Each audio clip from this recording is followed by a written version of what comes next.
Assalamualaikum warahmatullahi wabarakatuh. Kami dari kelompok 5 ingin mempresentasikan hasil kerja kelompok kami yang berjudul Projective Personality Test. Saya akan memperkenalkan anggota dari kelompok kami. Saya sendiri sebagai moderator, Yasmina Amelia. Selanjutnya ada Sawalia, Lira Setia, Yusri Dawati, Fardi Ali Yunus, dan Nuri Setiawan. Baik, sebelum kita masuk ke dalam materi, saya sebagai moderator akan sedikit menjelaskan tentang latar belakang dari materi kami, yaitu Projective Personality Test. Nah, tes proyektif adalah suatu asesmen klasik dalam psikologi yang digunakan untuk memahami isi pikiran atau alam bawah sadar seseorang. Nah, tes ini bekerja dengan meminta individu memberikan jawaban ataupun respon terhadap suatu stimulus atau gambaran yang bersifat ambigu ataupun tidak jelas. Nah, dasar tes proyektif ini berasal dari teori sifat analisis yang dikemukakan oleh Freud dan Jung. Nah, sejak awal abad ke-20, tes ini berkembang dan digunakan dalam bidang klinis, penelitian, serta konseling. Walaupun tes ini sering mendapat kritikan terkait validitas dan reliabilitasnya. Nah, beberapa tes proyektif yang terkenal adalah Rorschach dan Thematic Apperception Test. Nah, dari tes-tes tersebut kemudian berkembanglah berbagai versi yang lebih modern seperti Boltzmann-Englert Technique, CAT, dan lain sebagainya. Yang tujuannya untuk meningkatkan objektivitas, menyesuaikan dengan budaya, serta memperbaiki penilaian skor. Nah, para ahli menyatakan bahwa tes proyektif ini masih relevan karena mampu membantu memahami motivasi, kepribadian, dan proses psikologis yang sulit diungkapkan melalui tes objektif biasa. Nah, jadi teman-teman, di sini saya akan menjelaskan apa itu tes proyektif. Nah, perlu teman-teman ketahui bahwasanya tes proyektif adalah tes kepribadian yang menggunakan stimulus abstrak, ambigu, dan tidak jelas. Nah, seperti gambar, bentuk, atau situasi tertentu. Nah, pertanyaan kita teman-teman, kenapa tes ini dibuat tidak jelas atau ambigu? Nah, tes ini dibuat tidak jelas atau ambigu dikarenakan dari stimulus ambigu itulah seseorang dapat memproyeksikan isi dirinya sendiri seperti perasaan, kebutuhan, konflik batin, dan sesuatu yang ada pada dirinya yang tidak ia ketahui. Nah, berbeda dengan tes-tes yang pada umumnya yang jawabannya itu sudah pasti ya teman-teman. Tes proyektif itu memberi kebebasan kepada individu yang menggunakan tes ini untuk merespon sesuai dengan cara mereka berpikir dan perasaan mereka sendiri. Nah, kenapa karena itu jawaban setiap orang bisa berbeda meskipun stimulusnya itu sama. Dari situlah psikolog dapat melihat atau memahami dinamika kepribadian yang lebih dalam, terutama aspek yang sulit diungkapkan lewat tes-tes yang terstruktur yang digunakan pada umumnya.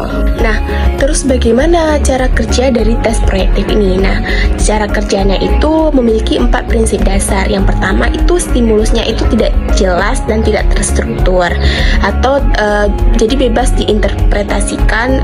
Kedua, karena ambigu, tiap orang bisa melihat berbeda-beda sesuai persepsi mereka. Nah, yang ketiga, stimulusnya tetap sama untuk semua orang. Dan yang keempat, pendekatannya komprehensif yang memberi kita gambaran luas tentang kepribadian. Berikut adalah contoh dari tes-tes proyektif. Yang pertama itu ada hipotesis proyektif. Nah, hipotesis proyektif itu adalah ketika seseorang memberi makna kepada stimulus yang ambigu, mereka sebenarnya sedang memproyeksikan kebutuhan, emosi, dan pengalaman internal mereka sendiri. Nah, contohnya nih, contoh yang gampang, ketika anak kecil itu takut gelap dan melihat bayangan dalam gelap itu sebagai monster. Padahal itu cuma bayangan biasa yang netral, tidak menyeramkan dan tidak menyenangkan karena berada di dalam gelap. Nah, yang muncul itu ketakutan dari si anak kecil kan, bukan sifat dari stimulusnya. Nah, jadi respon yang bisa itu berupa persepsi atau kecenderungan menghindari sesuatu atau pengaruh emosi tertentu dari si anak tersebut. Dan teman-teman perlu ingat bahwa satu respon saja itu tidak cukup untuk menyimpulkan kepribadian dari seseorang. Kita harus lihat secara keseluruhan dari pola kepribadian seseorang tersebut. Nah, tantangan dari tes proyektif ini adalah ketika interpretasi tes ini itu dipengaruhi oleh beberapa faktor atau banyak faktor yang mempengaruhinya, terutama kayak trauma masa kecil, konflik pribadi, stres, bahkan konflik emosional saat tes. Maka validitas dan reliabilitas dari tes ini itu masih diperdebatkan oleh beberapa peneliti. Tapi meskipun begitu, tes proyektif ini tetap berguna dalam konteks klinis yang bisa memberi kita wawasan tentang aspek kepribadian yang sulit diakses melalui tes-tes biasa. Jadi tes proyektif itu sangat powerful, tapi harus digunakan dengan hati-hati dan pemahaman yang mendalam. Baik, sekian dari saya, akan dilanjutkan oleh teman-teman saya. Selanjutnya, pada slide ini, saya akan menjelaskan tentang the Rorschach-Youngblood test.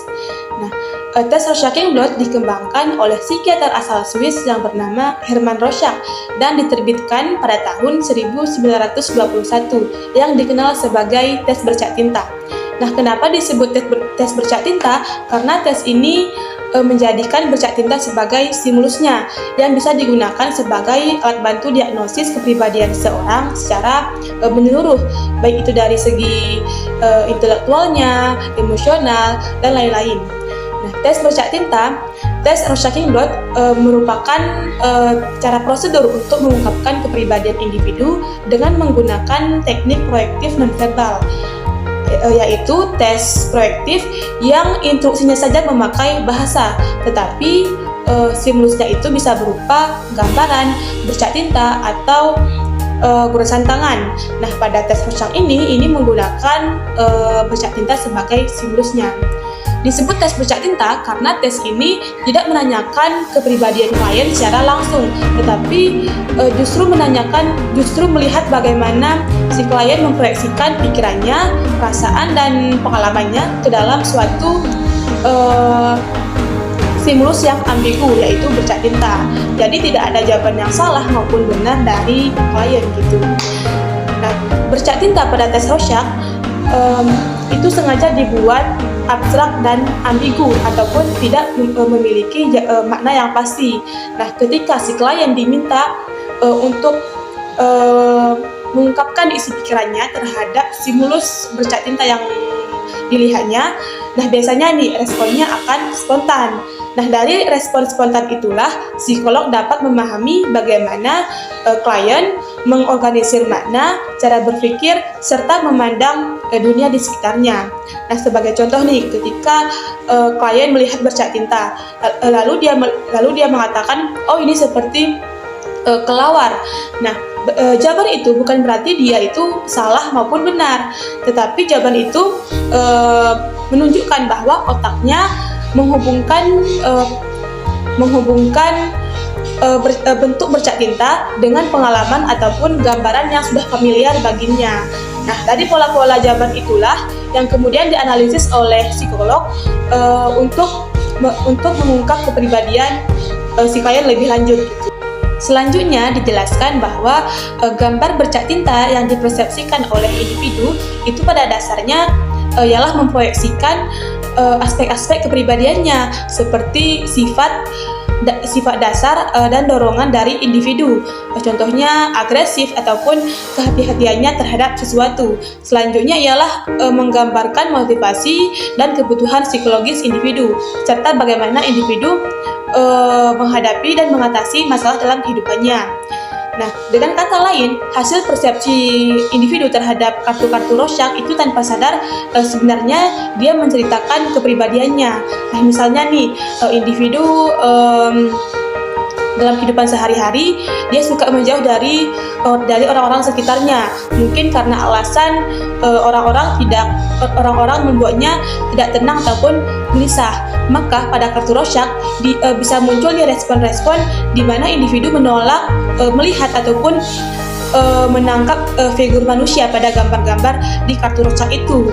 Nah, tetapi individu cenderung malah melihat hal lainnya seperti hewan, tumbuh-tumbuhan, gunung-gunung, dan awan gitu. Lalu bagaimana cara mengetahui aspek-aspek kepribadian sebelumnya? Nah, hal ini tidak bisa dilihat hanya dari jawabannya saja, tetapi dari beberapa hal penting.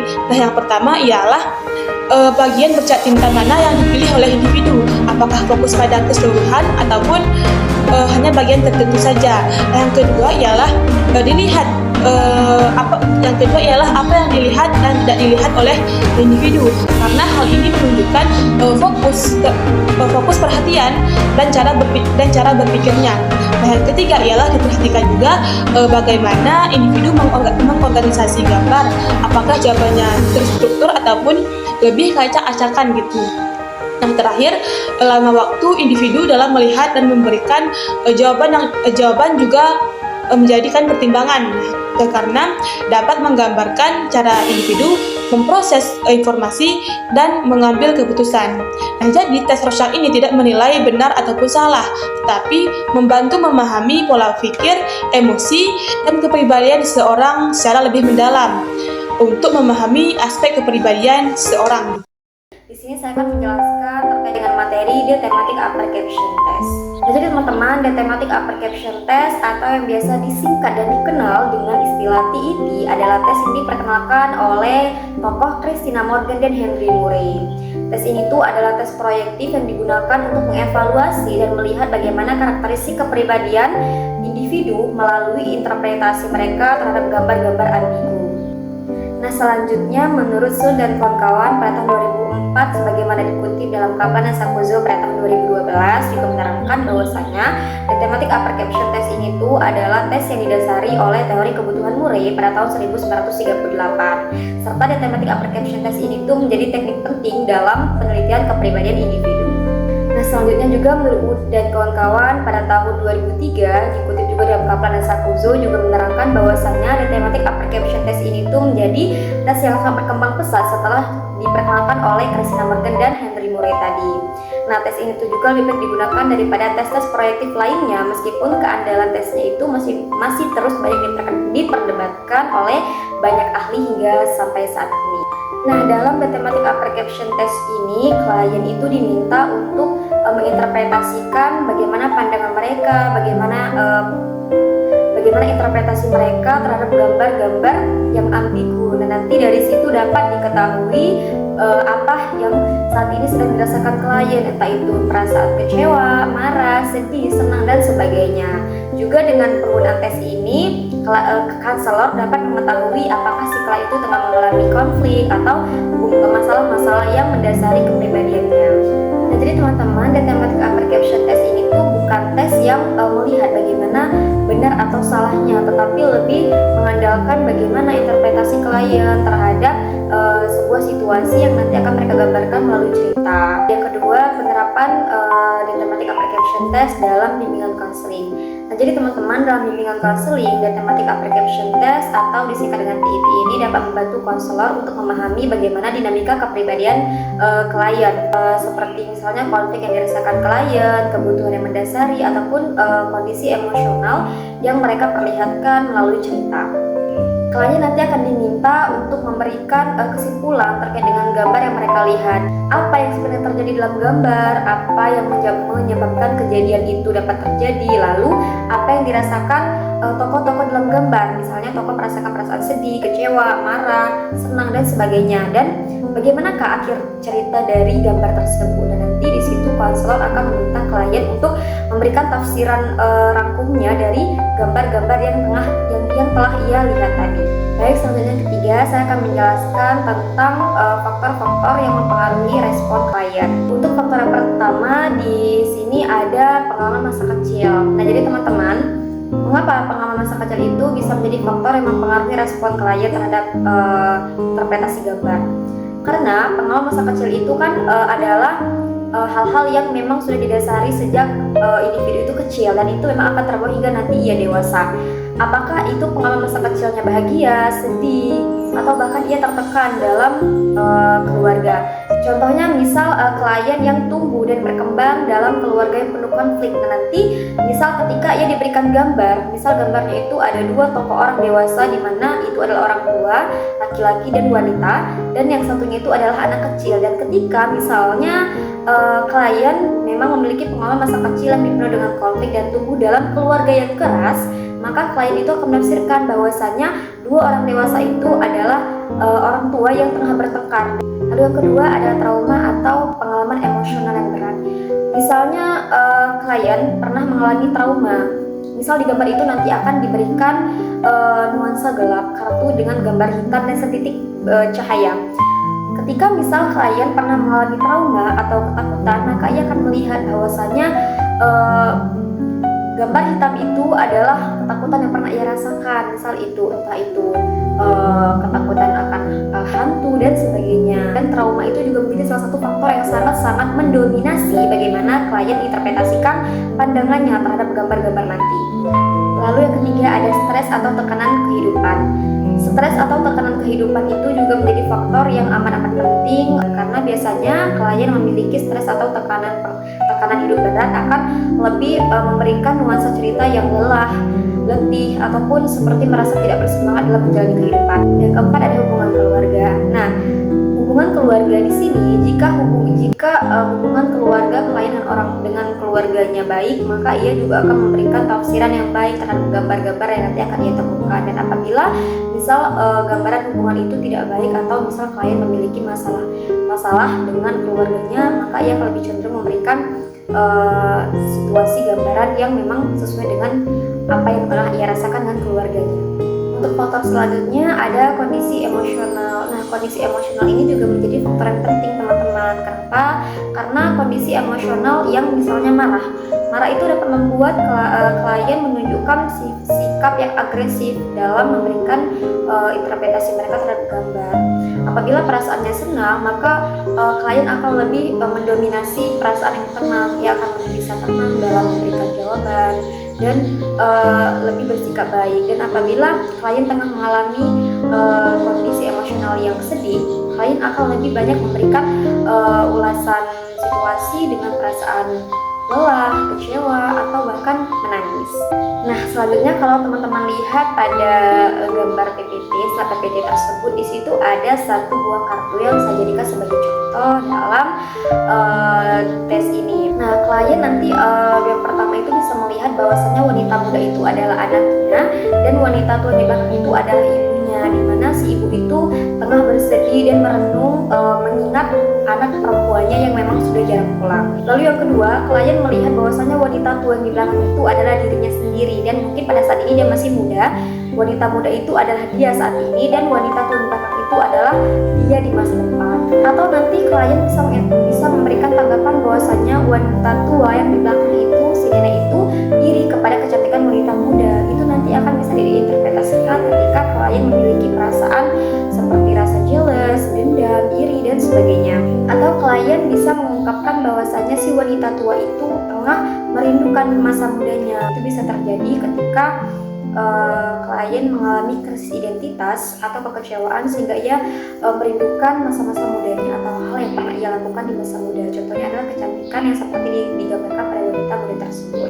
Jadi kesimpulannya, TIT ini tuh bukan sekadar meminta klien untuk bercerita, tetapi lebih menekankan bagaimana klien itu menafsirkan perasaannya saat ini. Apakah ia tengah bahagia, apakah ia tengah memiliki konflik, apakah ia tengah merasa kecewa. Dan itu nanti akan terlihat ketika si klien menafsirkan pendapatnya atau pandangannya terhadap gambar-gambar. Contohnya tadi gambar yang baru saya jelaskan itu, gambarnya sama tetapi ungkapan dan cerita yang diberikan individu dan klien itu nanti akan berbeda-beda tergantung bagaimana situasi ataupun kepribadian yang tengah saat ini mereka rasakan. Baik, terima kasih kepada moderator. Jadi di sini saya akan menjelaskan terkait dengan alternatives perception projects. Nah, jadi teman-teman, walaupun TAT klasik ini sangat berpengaruh dalam dunia psikologi, tes ini itu tetap memiliki beberapa kelemahan. Nah, misalnya masih ada bias budaya, hasilnya itu sering bergantung pada penilaian subjektif, dan banyak peserta yang membuat cerita itu dengan nada yang negatif, padahal hal tersebut tidak boleh. Nah, jadi untuk mengatasi keterbatasan tersebut, para ahli mengembangkan berbagai tes apersepsi alternatif. Jadi tes-tes baru ini dibuat agar lebih sesuai dengan budaya, lebih objektif, dan juga mampu memberi gambaran kepribadian yang lebih seimbang. Jadi beberapa bentuk tes apersepsi alternatif yang penting antara lain, yang pertama itu adalah Southern Mississippi Thematic Apperception Test atau SMTAT. Jadi teman-teman, SMTAT ini dibuat oleh Rizal, Sharkey, dan juga Shadow pada tahun 1980-an. Tes ini itu memakai gambar dari koleksi foto Family of Man. Keunggulannya dibandingkan TAT adalah yang pertama, penilaiannya itu lebih kuantitatif dan juga sistematis atau lebih masuk akal. Kemudian yang kedua adalah gambarnya itu lebih seimbang antara sisi positif dan juga negatif. Selanjutnya adalah cerita yang muncul itu biasanya lebih bervariasi dan juga mempunyai energi yang lebih tinggi tentunya. Jadi secara umum SMTAT ini tetap mengikuti konsep TAT, tetapi lebih modern dan juga sesuai dengan kondisi masa kini. Baik, selanjutnya yang kedua adalah Children's Apperception Test atau CAT. Nah, jadi CAT ini dibuat oleh Belak pada tahun 1975 untuk anak usia 3 sampai dengan 10 tahun. Nah, tes ini itu menggunakan gambar tokoh hewan agar anak-anak itu tidak merasa tertekan dan juga lebih mudah memahami itu semua. Jadi CAT ini cocok untuk menggali emosi anak, hubungan keluarga, dan juga konflik internal mereka dengan cara yang lebih ramah dan juga itu sesuai dengan usia mereka. Nah, selanjutnya yang ketiga itu adalah Tell Me a Story atau TEMAS. Jadi TEMAS ini adalah tes apersepsi yang dirancang khusus nih untuk anak-anak Latino atau Latina. Mungkin teman-teman bertanya nih, anak-anak Latino atau Latina itu siapa sih sebenarnya? Nah, jadi mereka itu adalah orang-orang yang memiliki suku Amerika, keturunan Amerika. Nah, itu dia. Jadi khusus untuk mereka saja. Jadi tes ini tuh berisi 23 gambar berwarna yang menampilkan karakter minoritas dan juga non-minoritas dalam kehidupan sehari-hari. Nah, TEMAS ini efektif nih karena yang pertama adalah lebih sensitif budaya. Kemudian yang kedua menampilkan situasi sosial yang dekat dengan kehidupan anak. Kemudian yang ketiga adalah memberikan gambaran psikologis yang lebih mendalam dan juga relevan. Selanjutnya yang keempat itu adalah tes apersepsi gerontologis atau teknik apersepsi senior. Nah, jadi tes ini tuh dibuat khusus nih untuk lansia atau lanjut usia. Nah, gambarnya itu menunjukkan situasi yang sering dialami oleh orang tua. Seperti misalnya mungkin teman-teman tahu ya, kalau sudah tua tuh pasti kesepian, perubahan peran dalam keluarga, ataupun bisa konflik antar generasi. Nah, jadi tes ini itu memahami masalah psikologis khas lansia sehingga intervensi itu bisa lebih tepat. Baik, beralih ke slide selanjutnya, yaitu terkait dengan kelebihan daripada tes apersepsi alternatif. Nah, jadi pengembangan berbagai varian TAT ini memberikan sejumlah keuntungan nih. Yang pertama yaitu A, penyediaan stimulus lebih relevan secara budaya, usia, dan juga konteks sosial. Nah, artinya bagaimana? Nah, artinya itu gambar yang digunakannya itu lebih sesuai dengan kehidupan peserta tes. Nah, contohnya nih, anak diberi gambar yang cocok untuk gambaran seusianya.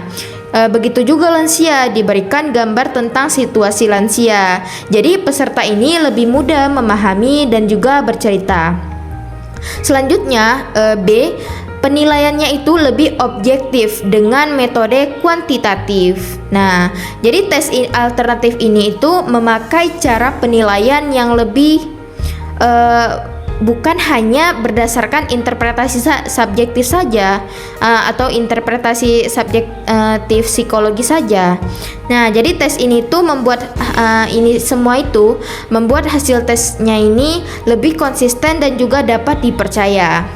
Selanjutnya yang C adalah mengurangi cerita negatif seperti pada TAT klasik. Nah, jadi banyak peserta itu yang membuat cerita yang bernada sedih ataupun gelap. Nah, jadi tes alternatif ini menyediakan gambar yang lebih seimbang sehingga cerita yang muncul itu lebih beragam dan juga tidak selalunya negatif. D adalah bisa digunakan untuk lebih banyak kelompok. Nah, jadi tes ini itu tidak hanya nih untuk orang dewasa saja, tetapi bisa juga nih cocok untuk anak-anak, kelompok minoritas dan juga lansia seperti yang saya jelaskan tadi. Jadi penggunaannya itu lebih luas dan juga fleksibel tentunya. Selanjutnya yang ke E, yang terakhir adalah lebih multikultural dan juga inklusif. Nah, jadi tes ini itu memperhatikan keragaman budaya. Artinya nih, gambar dalam konteks yang digunakan itu tidak hanya mencerminkan satu budaya saja, sehingga lebih adil dan juga relevan bagi peserta didik dari berbagai latar belakang. Di sini saya akan membahas materi tentang The Rescott Inblock Test. Rescott Inblock Test dikembangkan oleh Herman Rescott dan diterbitkan pertama kali pada tahun 1921 yang dikenal sebagai tes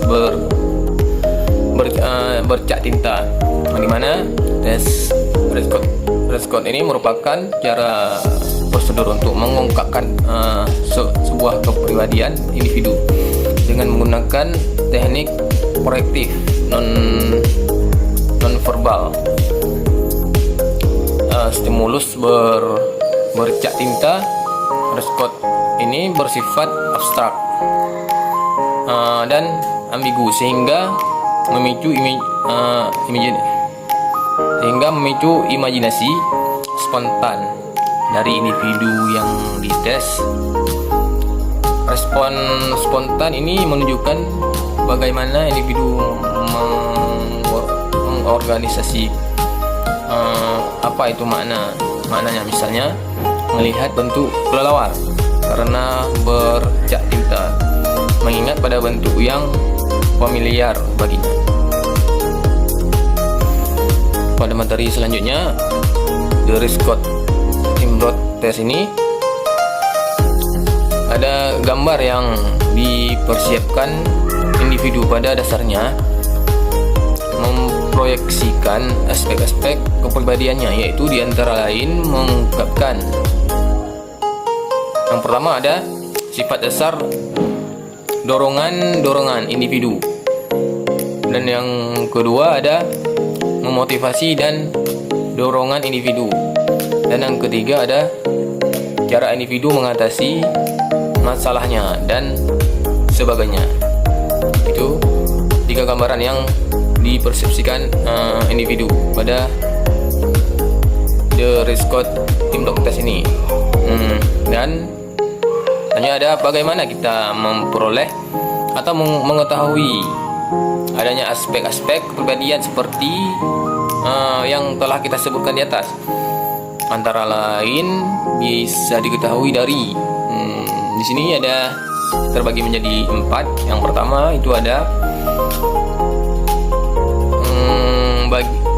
itu ada bagian-bagian dan seperti apa yang bercorak tinta yang di disiplin individu. Yang kedua ada apa yang dilakukan atau yang dilihat oleh si individu itu. Dan yang ketiga, bagaimana individu mengorganisasi materi pada gambar tersebut. Dan yang terakhir, berapa lama individu melihat untuk menentukan apa yang individu lihat. Baik, di sini Hodgman in block 3 niku atau yang disebut HIT yang sering disebut sebagai unalternative in block test. The Hodgman dikembangkan oleh Woni Hodgman pada awal 1960-an sebagaimana respon terhadap keterbatasan Prescott in block test. Prescott yang diperkenalkan oleh Hodgman Prescott pada 1921 adalah tes proyektif klasik yang dimana subjek diminta menginterpretasikan 10 kartu M-block simetris untuk mengungkap aspek kepribadian bawah sadar. Namun Prescott sering dikritik karena subjektivitas tinggi dalam penilaian reliabilitas interpret yang rendah, yaitu penilaian berada bisa memberikan skor perbedaan untuk respon yang remaja pada masa remaja, dan kurangnya standarisasi prosedur. Hodgman, seorang psikologi dari University of Leeds, bertujuan menciptakan alternatif yang lebih objektif, variabel, dan mudah digunakan dalam penelitian serta klinis. Dan yang keempat ada keunggulan empiris.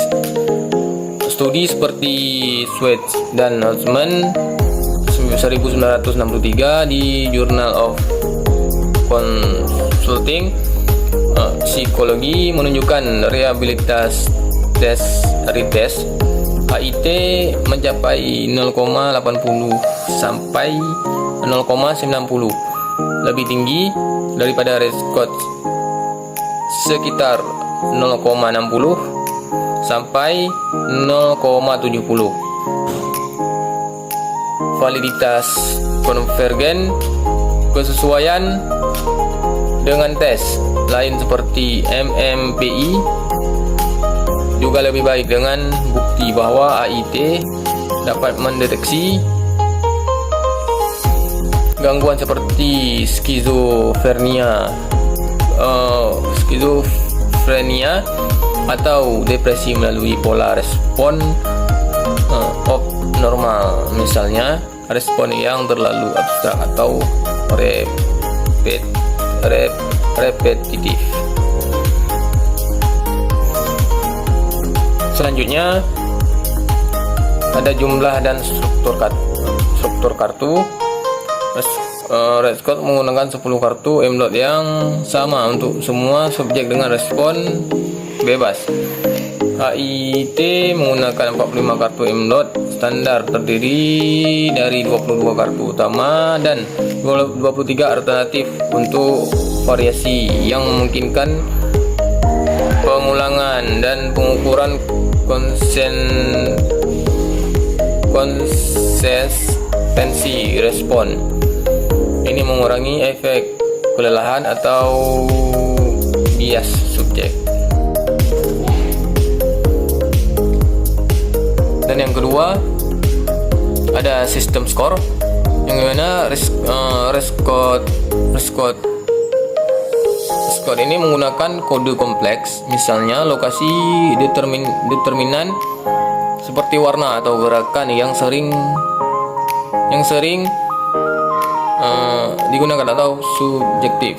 HIT ini memiliki sistem skor objektif dengan 22 kategori utama.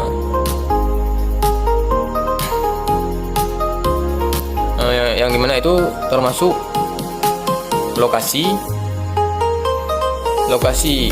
bagaimana dari blok yang digunakan, misalnya seluruh atau bagian kecil. Determinin yaitu adalah faktor seperti bentuk warna, tekstur atau gerakan yang konten pattern.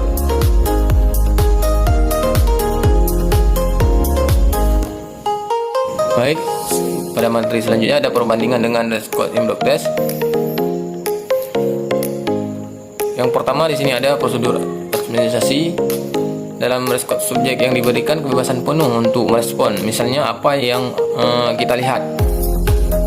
Dan penilaian bergantung pada interpretasi klinis.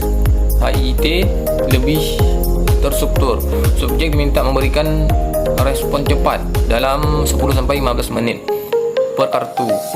Untuk 45 kartu dengan instruksi standar seperti katakan apa yang terlihat oleh kita di sini, dan ini bisa mengurangi subjektivitas dan meningkatkan reliabilitas.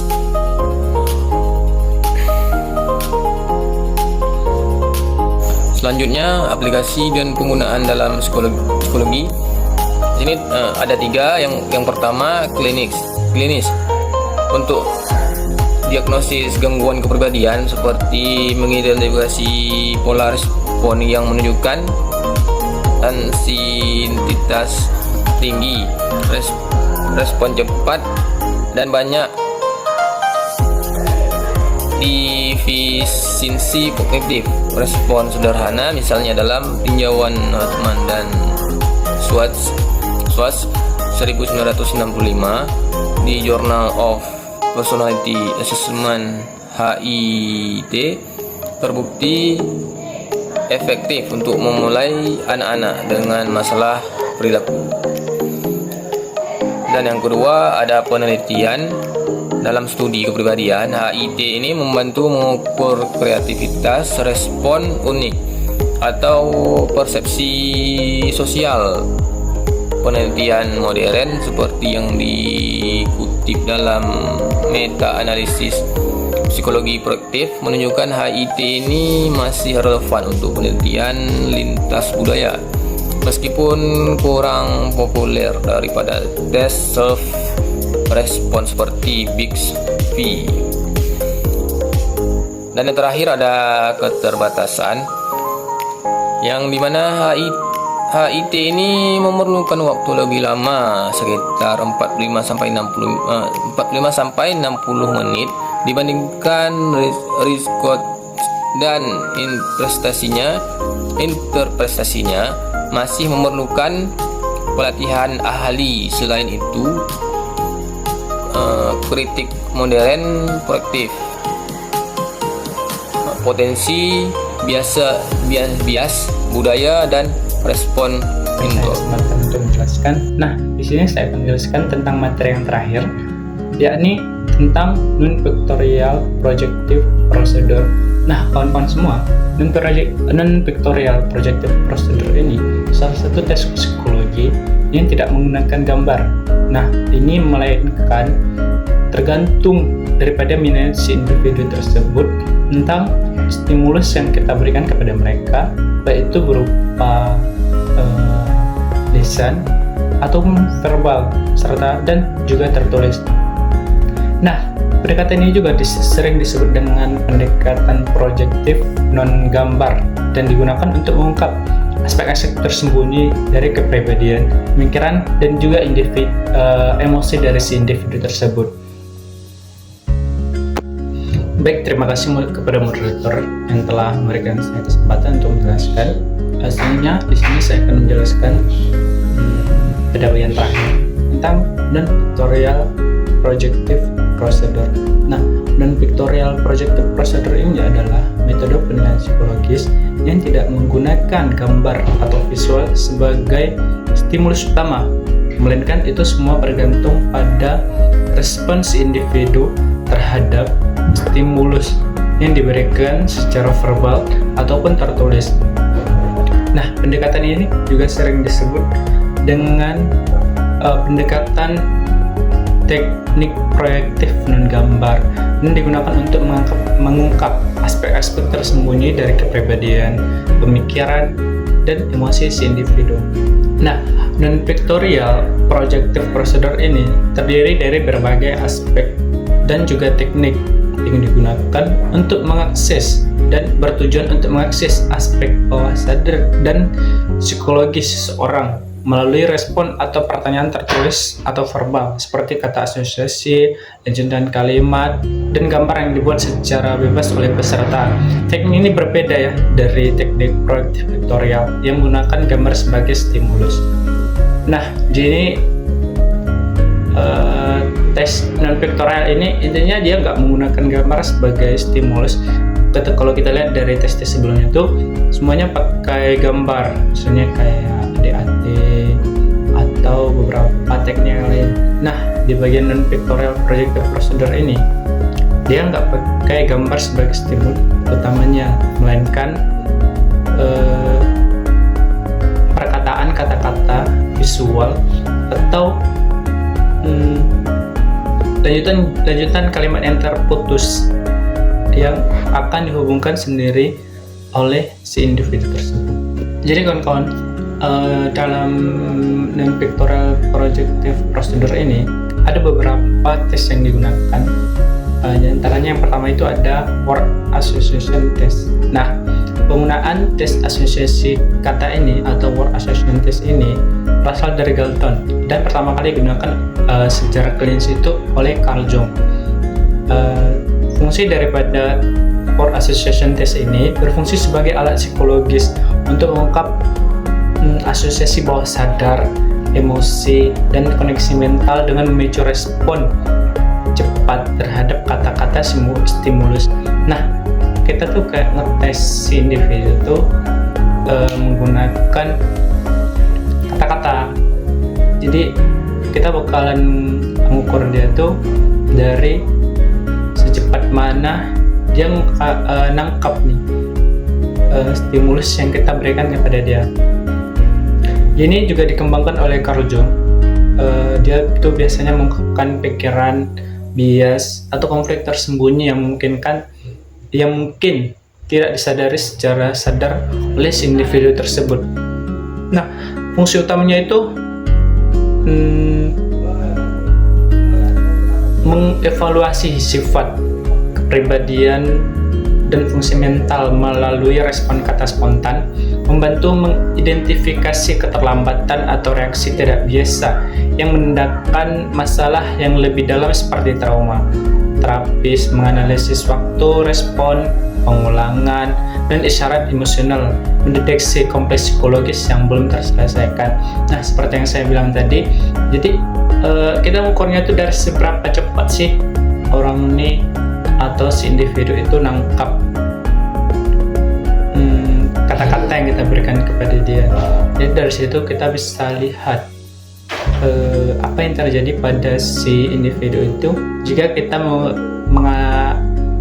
mengucapkan kata-kata tertentu. Selanjutnya itu ada sentence completion test. Nah, keluarga lain dari teknik proyektif menggambar ini adalah tugas kalimat yang tidak lengkap. Nah, tugas ini memberikan batang yang diminta diselesaikan oleh subjek. Itu ibaratnya misalnya gini, kita kasih kata-katanya tuh putus-putus untuk si individu yang bakalan kita tes nih. Jadi mereka bakalan lengkapin kalimat-kalimat yang terputus itu. Jadi itu yang dinamakan dengan sentence completion test. Nah, seperti semua teknik proyektif, respon individu diyakini mencerminkan kebutuhan, konflik, nilai, dan proses berpikir orang tersebut. Dalam penggunaan klinis, tugas ini juga memberi seseorang kesempatan untuk memberikan informasi yang mungkin terlalu memalukan untuk disajikan dalam wawancara verbal dan tatap muka. Di sini tuh prosedur penyelesaian kalimatnya itu digunakan secara luas dalam pengaturan klinis maupun penelitian. Jadi di sini tuh banyak tugas kalimat yang tidak lengkap, memiliki prosedur penilaiannya sendiri. Di antara tugas-tugas yang paling banyak digunakan adalah rotor incomplete sentence blank. Nah, itu dia tuh Rotato menyediakan 40 buah soalnya yang masing-masing dicetak pada sistem 7 poin. Nah, secara umum tuh kalimat pendek dengan sedikit humor dan konten positif mendapatkan skor tertinggi. Misalnya, pria memiliki kelebihan dan kekurangannya. Kalimat panjang dan kompleks dengan konten negatif atau depresi menerima skor terendah. Misalnya, pria yang saya tidak tahan dan terkadang ingin membunuh dan menjadikan benar-benar tahu bagaimana membuat seseorang merasa gila sepanjang waktu. Nah, kata-kata kedua inilah yang bakalan seperti kata-kata kedua itulah yang bakalan nilai. Jika dia positif, dia nilainya bakalan tinggi. Kalau misalnya kata-katanya itu negatif, nah nanti nilainya bakalan rendah. Nah, yang terakhir tuh ada namanya figure drawing test. Nah, figure drawing test ini dia tuh serangkaian tes praktif biasanya menggunakan teknik ekspresif, di mana subjek diminta untuk membuat sesuatu. Nah, biasanya itu gambar. Nah, dalam draw a person test makeover, subjek yang paling sering digunakan itu adalah seorang anak. Dia itu diminta untuk menggambar seseorang. Nah, kemudian anak itu diminta untuk menceritakan kisah tentang orang tersebut yang telah digambar oleh dia. Nah, teknik serupa itu juga namanya adalah tes rumah pohon orang. Nah, di mana subjek itu menggambar rumah, pohon, dan orang, kemudian membuat cerita tentangnya. Jadi intinya tuh tesnya tuh kita kayak nyuruh klien kita untuk menggambar sesuatu. Seperti yang dijelaskan itu biasanya ada rumah, ada pohon, ada orang. Nah, ketika semua gambarnya selesai, jadi kita minta si klien kita itu untuk menceritakan tentang gambar yang telah digambar olehnya.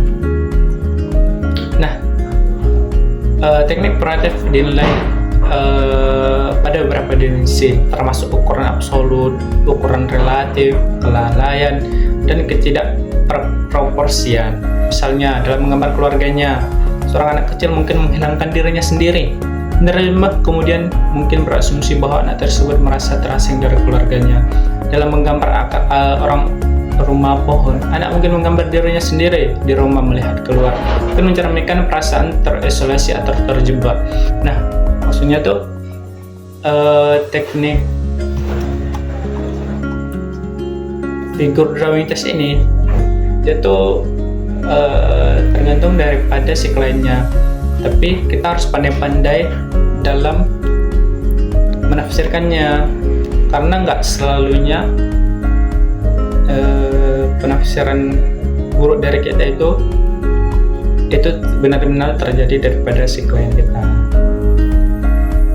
Nah, kawan-kawan semua, jika ada kecenderungan untuk menafsirkan data uji praktik secara pilihan tanpa landasan empiris yang memadai, maka tes gambar proaktif adalah salah satu pelanggar terburuk.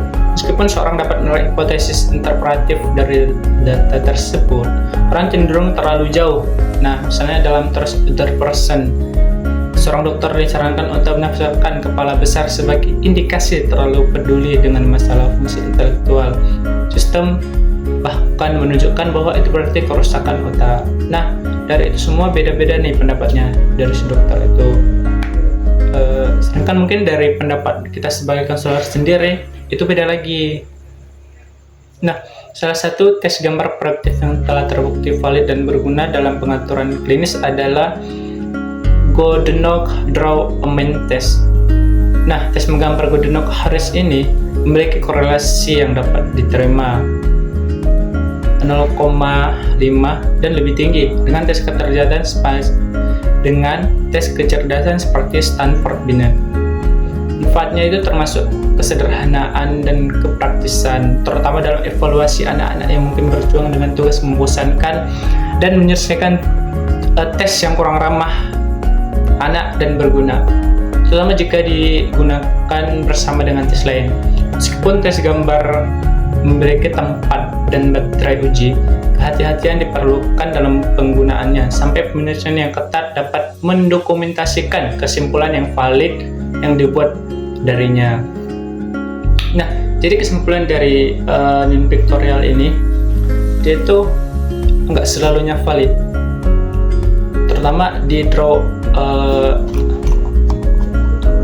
figure drawing test ini, karena itu seperti yang saya bilang tadi, itu tergantung daripada si individunya gimana cara gambar dia. Mungkin bagi dia itu kebahagiaan, tapi kita sebagai konselor itu malah melakukan penafsiran lain, padahal apa yang kita tafsirkan itu tidak sesuai dengan apa yang terjadi pada anak tersebut. Di sini saya akan menyampaikan kesimpulan daripada materi presentasi dari anggota kelompok saya dan juga semua materi yang telah kami presentasikan.